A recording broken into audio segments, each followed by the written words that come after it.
እሺ ውዴ ተመለሰልሽ። አባትየው ሌላ ሚስት ሊያገባ ነው። 5 ልጆች አስወልዶ በየዓመት ባይዘው ይሄ የሱ ጥፋት አይደለም። ታውቂያለሽ ሰላም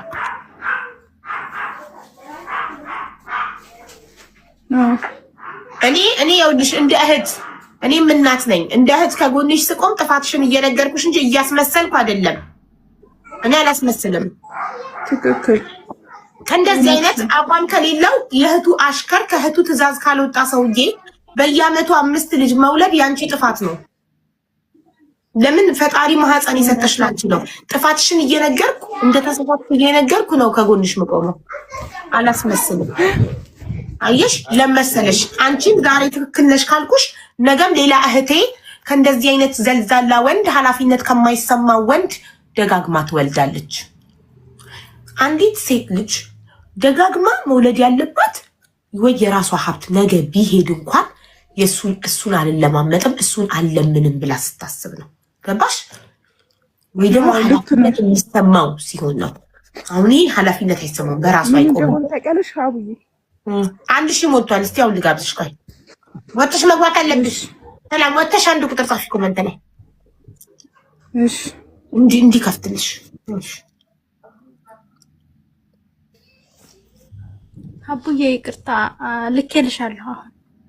እሺ ማሪ ሃይ ብለሽኛል። ተዛለች ብዙ አይነት ስራ የምትሰራው ናት። ልጆቿን ለማሳደግ ብዙ ምትለፋ።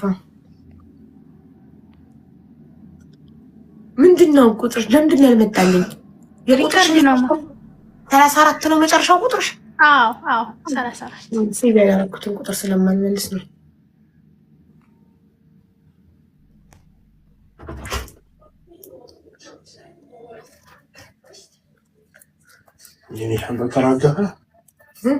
ያንተ ሸጣ አላረግፍኩም ገና ታራግፊ አውጪልኝ።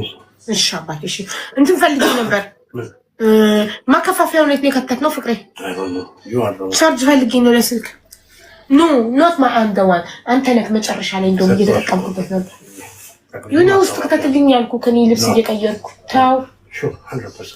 እሺ ሌላ ማከፋፈያ እሺ፣ እዚህ መሰለሽ ሌላ ማከፋፈያ ካለኩ ፕሊዝ ፍቅሬ በዛ ጋር ሰክተ ተቀምጣለኝ። ቴንክ አባቴ። አንዴ ይሄን ወንበር ሰጥልኝ። መሬት ላነጥፍ ነው ወንበር ሰጥልኝ። ወገቤ ነው